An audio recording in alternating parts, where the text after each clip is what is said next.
Buni ko'pchilik tamaqamnordangina buni ko'pchilik atirgul deb o'ylaydi, lekin bu aslida atirgul emas. Jigarga, yurakka, oshqozon ichak tizimidagi muammosi borlarga juda ham ajoyib gul hisoblanadi aslida. Albatta bu atirgul emas, buning nomi artishok.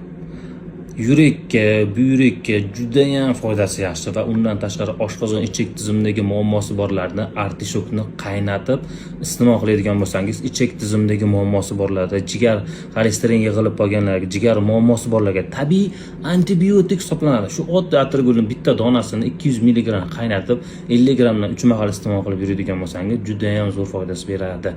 Opisaniyada qanaqa ichilishlarni qoldirib ketdim. Albatta buni bozorlardan topsangiz bo'ladi. Xudo xolasa buni biz kapsula shaklida ishlab chiqaramiz. Xudo xolasa kutadigan mikrozelinlarni kapsula shaklida ishlab chiqaramiz. Jigarda, yuragida muammosi borlar ushbu videoni tanishlaring jo'natib qo'ying. Maksimal darajada tarqatinglar ushbu atirgulni bilmasangiz.